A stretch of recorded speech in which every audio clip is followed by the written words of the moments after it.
Greetings, bored people of the internet. My name is Luke. Here's a fun fact about me. My doctor recently advised me to cut down on my pun usage. Says puns are bad for your health. So I'm wearing this pun oximeter to monitor my pun output. And it just went up. I'm obviously an addict who needs to cut puns cold turkey. And you know what they say, no better way to avoid pun usage than to talk about Nintendo for 20 minutes. Yeah, they say that. In this video, we will be flipping my Nintendo Switch game covers inside out, which I'm sure will be a completely pun-free experience. My reasons for doing this are threefold, or trifold, if you will. Uh-oh. Luke, this is Dr. Jones. I need you to listen to me very carefully. You've said 2 puns in the last minute. The pun oximeter is reading cringe levels through the roof. Are you feeling any symptoms? Sorry, I usually sneeze in pairs. I need you to take this seriously. If you say 1 more pun in the next 20 minutes, you could go bald. Oddly specific amount of time, but convenient. Sounds like just enough time to flip some game covers inside out. But why would you do that? Yes. Why? I can. Switch game cases are unique in the modern gaming landscape in that they are clear. Sure, there's a bunch of factors that make a Switch game case different from your PlayStation or Xbox game cases, but it's Nintendo's transparency that has me interested. It's the most transparency we get from the company these days. By making these cases clear, you can play with the composition of the box, giving each case some DIY flair. The inside art on many of these game covers are beautiful, but just as many put function over fashion and slap a manual on the inside. And you'll never believe how many of these cases just have plain white covers. About the same number as there are white guys in this video? More. Gasp!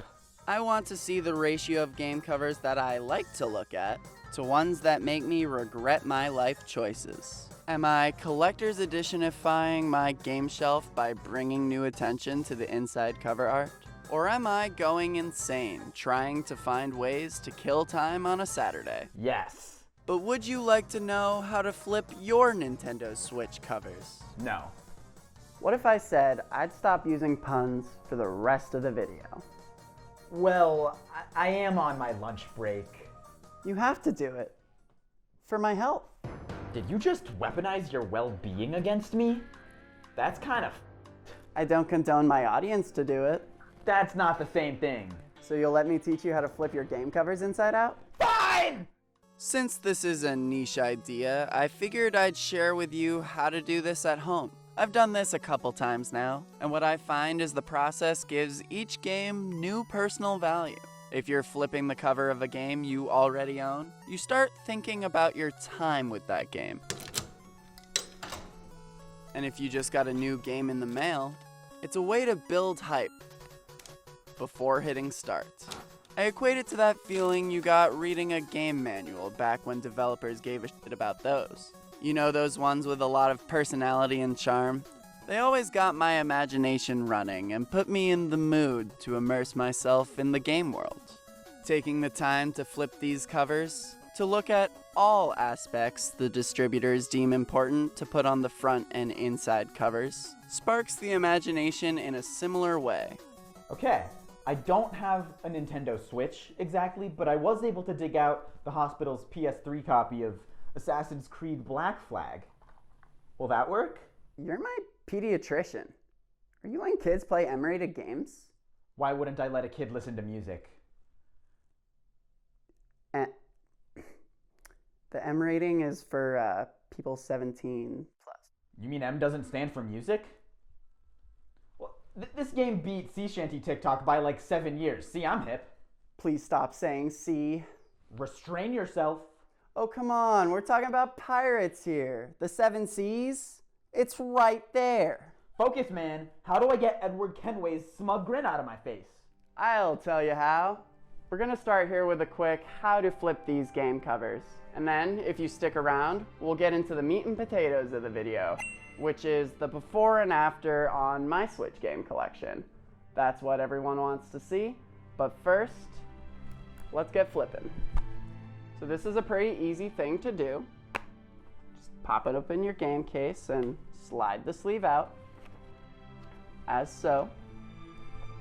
And really, all you're gonna do is you don't wanna fold, because what'll happen is you'll crease the paper and it'll start looking not great. You're just gonna put in,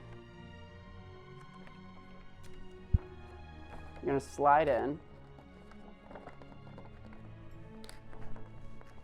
You are gonna slide in the game case just the opposite way. We haven't made any folds. Everything is nice and loose here. And then you just take the time to line up all your corners. Make sure when we do end up clamping this shut that nothing gets messed up. What I imagine they do here is they take their piece of paper and on whatever conveyor belt, it gets slid in and then just clamped shut. And that's how you get a nice seamless, not fold, but more of a, it's forming around the game case. And so one more time, quick way through, guys, because again, it's very quick and painless. You take out your sleeve, you slide it in the way you would the front cover, but now it's just backwards in here. Careful. Make sure everything lines up well. And once you do, slowly close it to make sure it's still not split up weirdly. And then once it looks good, you can just snap your game case closed. Booyah. How's yours shaping up? How's yours coming along, Doc? Doc? Yeah, could I get a large fry with that, please? Doc, are you at the drive-thru? Leaving now. That's what I call fast food. Was that a pun? I'm a doctor. I can do whatever I want. Like use a cell phone in a moving vehicle? Hands-free calling, baby. Gives me the hands I need to finish flipping my game cover. Don't need this pirate-looking ass watching me while I eat.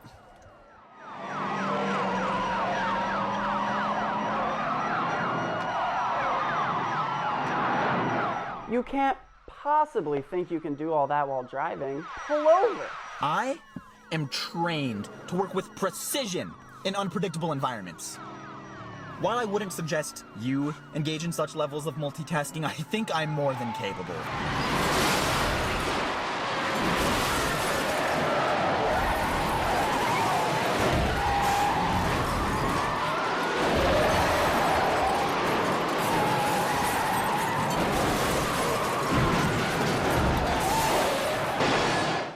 Should have pulled over. I got in a little fender bender. Who could have predicted that? Super Mario All-Stars. Here we have a lame start to the experiment. This is just a bunch of screenshots lazily thrown together. Ring a bell. Nintendo, stop! I want to be mad at you! I hate the divide down the middle of the spine, too.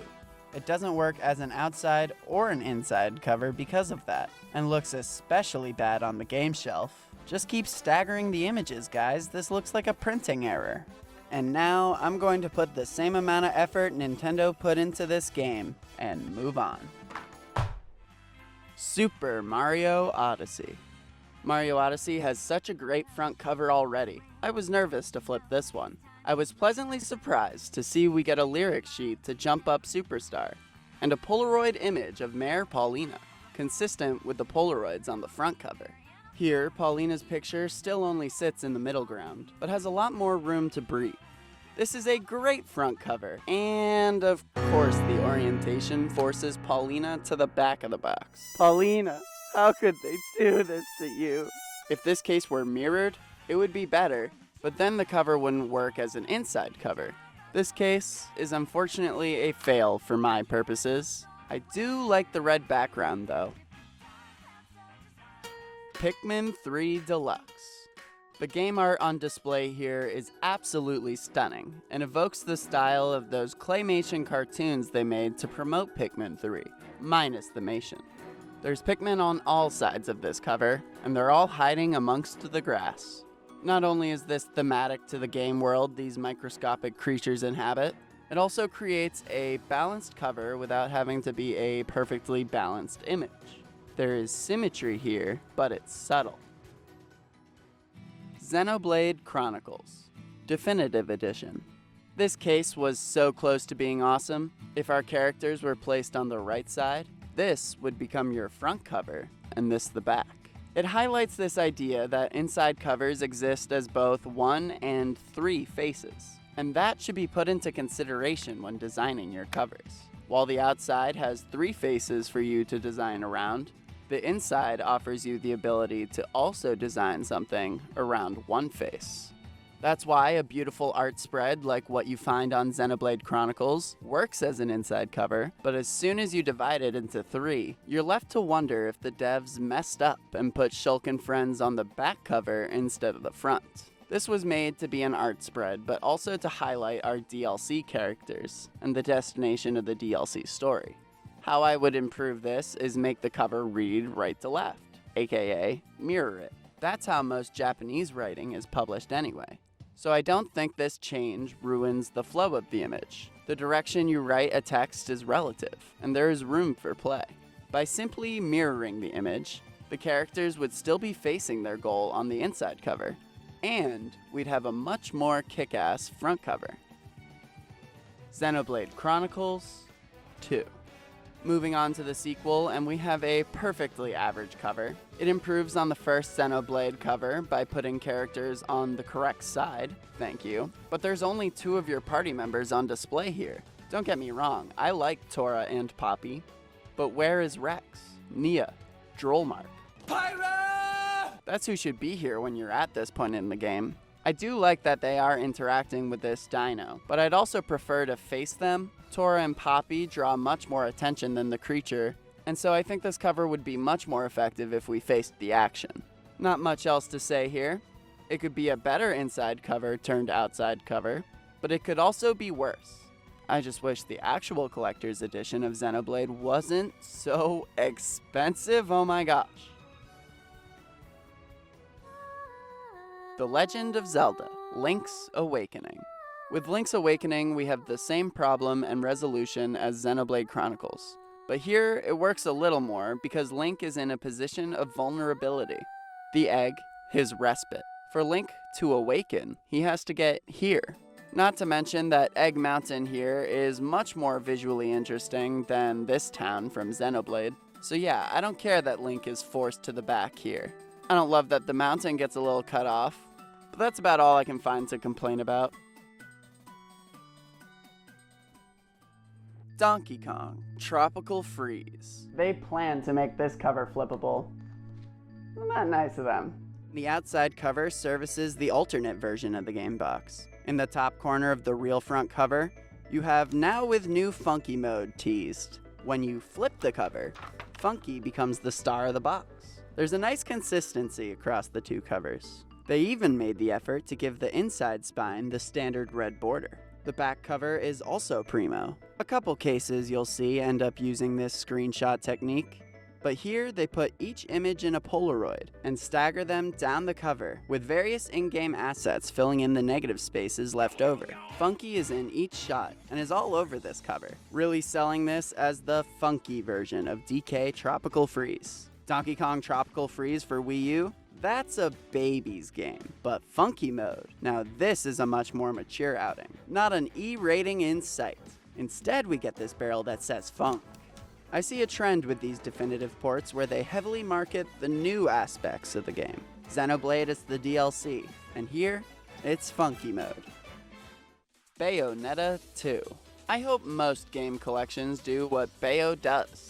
The main cover is the same as its Wii U counterpart, telling you that the first Bayonetta is included with the bundle. Unless you were dumb like me and bought the Wii U version of the game that was just the sequel, because it was $10 cheaper, and your dumbass was like, well, of course I'll get the cheaper one. I know it would look dumb to put doesn't include Bayonetta 1 in the corner, but man did I feel burned when I realized my mistake. An hour away from the GameStop I got it from, mind you. Bayonetta 2 utilizes the same technique as DK Tropical Freeze, and uses this front cover to tease an alternate front cover. This time, however, it's also the original cover for Bayonetta 1. I think this is perfect for collectors. They successfully archived the legacy of these games and their covers in one package. As a whole, I think this works better than DK. While I love this back cover, I prefer this much more traditional backside.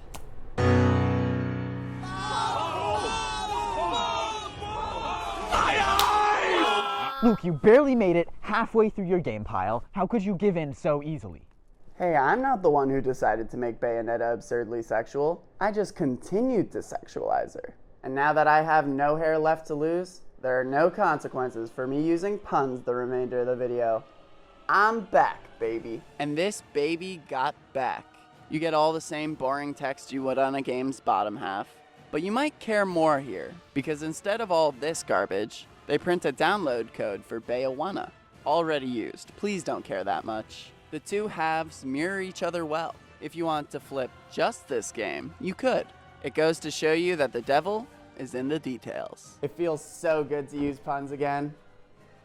Huh, someone open up a window? Doctor, it appears 5G has melted one of my sideburns off. You gluttonous buffoon! Don't you realize there's more hair on your body than just your head? Oh no.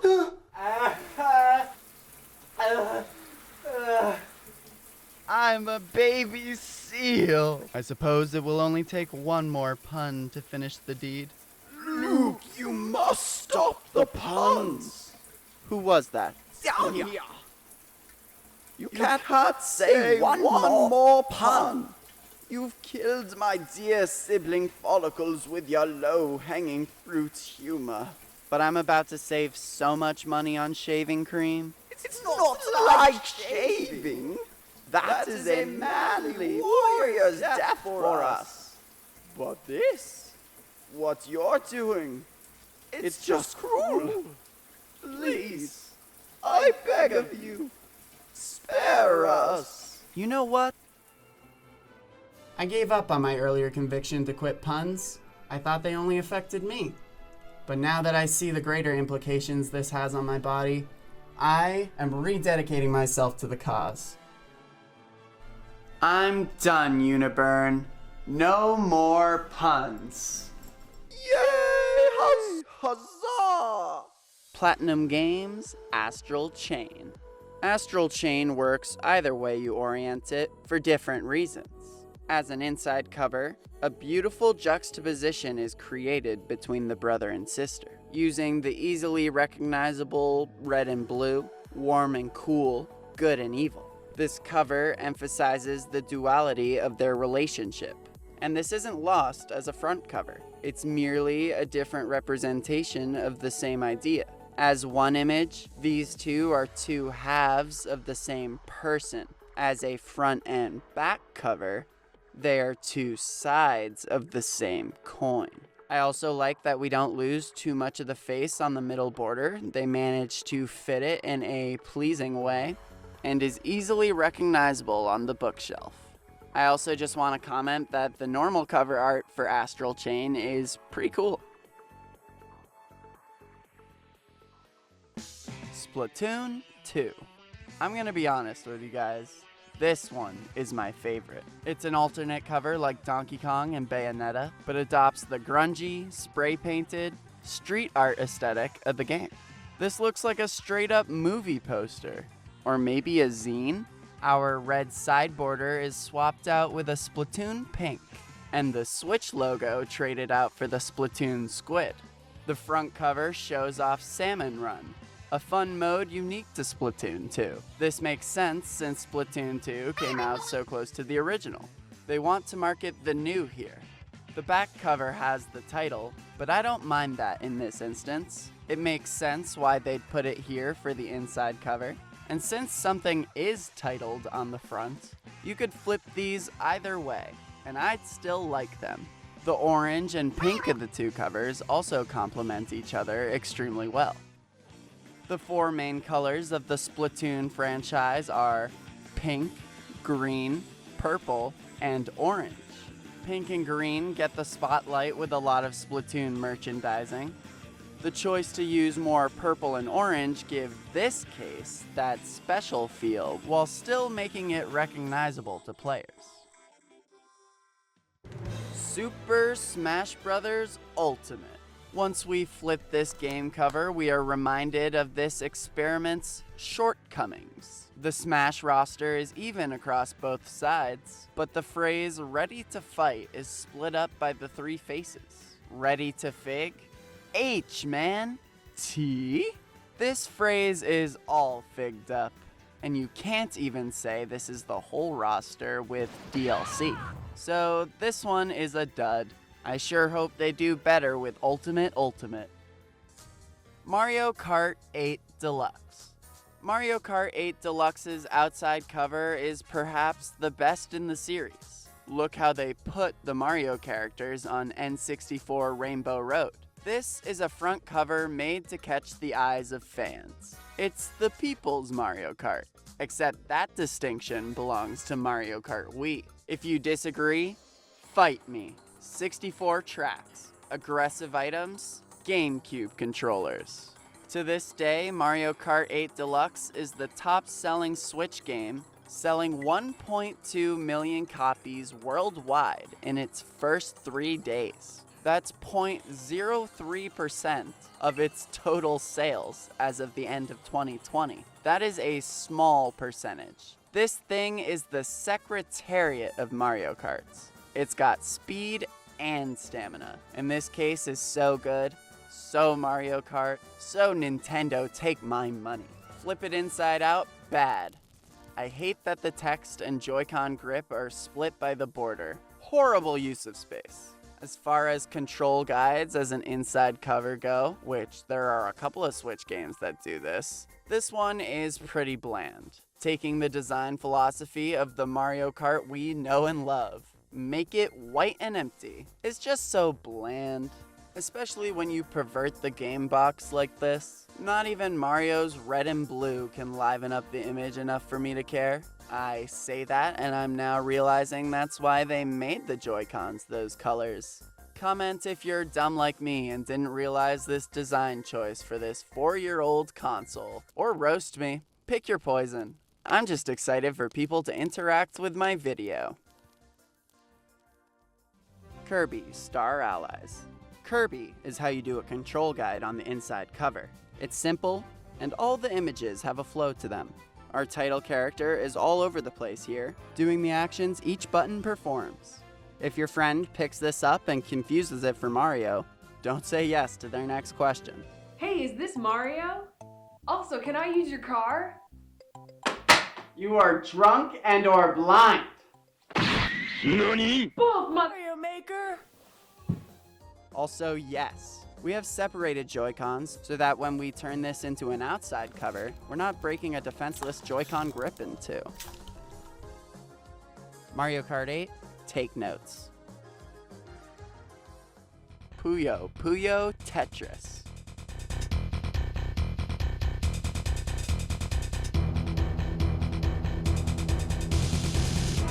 Puyo and Tetris are split across the two sides of the cover, so the cover has a nice balance. Since Puyo Tetris is a combination of two games, it's nice that each get a little highlight here. The cover is also nice and colorful, just like the game. And the big con here is that we split the Switch system pictured here in two. When this is an inside cover, this is not an issue since the image is complete. But now the sound of Nintendo Switches snapping in two keeps me up at night. Captain Toad, Treasure Tracker. Oh yay, there's stuff on this cover. Too bad that stuff pisses me off. Once again, we have a control guide, so little Timmy, when he opens up his Switch game, knows how to captain Captain Toad. But we get a Switch system split in two by the border, and you already know how I feel about that, and it's worse than Tetris because this Switch is turned on. You're forced to grab the hardware and snap it in two. And speaking as a man, ouch. To the art's credit, this works well as an inside cover because it's effectively putting the game in your hands. If you were to play Captain Toad in portable mode, this is what you should expect to see. And mission accomplished.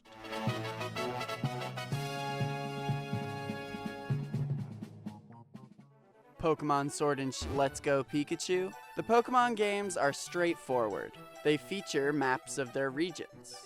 Let's Go works better here because it is a horizontal map. It just fits the landscape case better. I also appreciate the legendaries in the four corners of the Kanto map, as well as Pokemon that can be caught on each route in the game. It's a nice detail that I didn't even notice my first time looking over this box. A couple places on the map get stranded on the border, but overall these covers are inoffensive at worst. Pokemon Mystery Dungeon DX. We flip this game and we have an empty inside border, which makes it blend a little more with our white cases on the shelf. But I prefer that to the multiple cases that lose part of their art on the side border. This cover says screw math and proves that squares can be a rectangle. Each square here is pulled straight from the game, and we have a collection of reactions from different playable characters in the game. There's a lot of bright pastel color here. I like this one. The Legend of Zelda: Breath of the Wild. When I purchased Breath of the Wild, I received a two-sided poster.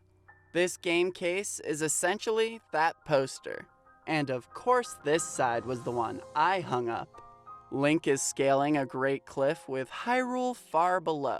Climbing is a key element to the exploration in this game. I would argue it is what defines Breath of the Wild. And this image is the perfect summation of what this game is. There are challenges and things to discover high and low, and nothing is out of your reach. The fallen Hyrule castle below represents the elements of decay and anxiety. This world is battle-scarred, and evil, hero-hating monsters roam freely. Major civilizations have all but disappeared from the map. Danger lurks around every corner, and that's scary. But here, Link is above all that. Nature is cruel, but nature is also a constant. And it's in the downtime between battles and platforming that you can take that all in. Nature is death, but more importantly, nature is life. Through these motifs, the game encourages you to not take the easy route. You do get a lot of game overs. And the satisfaction you get from beating the tough parts is what allows you to fully appreciate this game's beauty. That view from the top looks so much better when you just barely make the climb. I don't think I'm reading too much into this. We have a picture and a game here worth 1,000 words, and I offered a fifth of them just now. This is definitely an image that gets the imagination going, and everyone's interpretation can be different. Bottom line, this cover sells Breath of the Wild as the wonderful, large-scale adventure game it is. I also love the color and lighting here. It feels like we're climbing at sunset, and there's a nice mix of warm and cool tones because of that. Purple is a center color here, and what do you get when you mix warm and cool? Red and blue. Well, if we're talking about the light spectrum, you get a white balanced image. If your image is cool, you turn the Kelvin on the camera up. But if we're talking about the color wheel, something you would use in painting, combining blue and red gives us purple.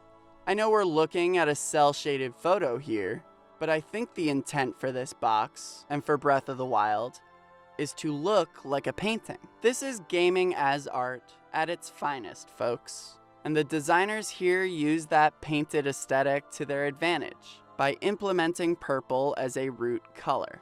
It helps that we naturally see purples at sunset. Images in cameras tint purple, for instance.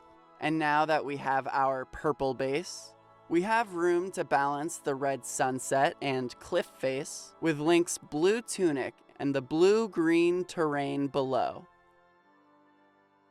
Whew, I think that's enough, Breath of the Wild. For now. Next time, review meets retrospective. I will be celebrating The Legend of Zelda Breath of the Wild's 4-year anniversary. Does it hold up? Will my second playthrough be as magical as my first?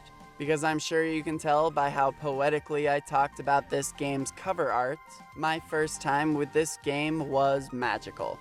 I will be jumping headfirst into Master Mode, and I'm going to attempt to complete the DLC I never completed. Can it be done? Find out on March 3rd. Oh, that's... Was 3 weeks ago. Can it be done? Find out July 3rd. Hey, mister, what's with the Balties? I thought you were going to show us your game shelf once you were done flipping your covers. No, I'm going to. It's just I have a pun written into the end of my script, and it's a bit of a doozy.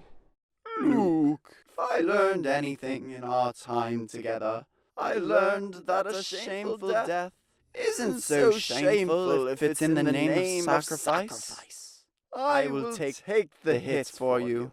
This is my warrior's death. Show us the shelf. Show us the shelf. Show us the shelf. Show us the shelf. Show us the shelf. Show us the shelf. All right. Follow me.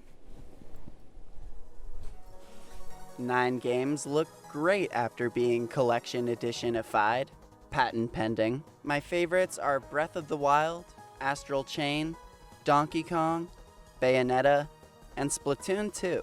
Lots of middle-of-the-road games, 8 to be exact. These range from games that are obvious that they've been flipped inside out, to inoffensive images that could have been pushed to the great category if they had a better layout. There are 5 bad games, which are mostly comprised of control guides, and there are multiple cases of text and images being poorly divided when split across the game spine. Overall, there's a lot more good than bad here, so if you're interested in trying this for yourself, I recommend you do. While the game shelf may look a little more inconsistent than it did 20 minutes ago, it makes those different games that much more special to me. If this kind of thing bothers the hell out of you, I say stay away, with exemptions like Bayonetta where you really can't notice.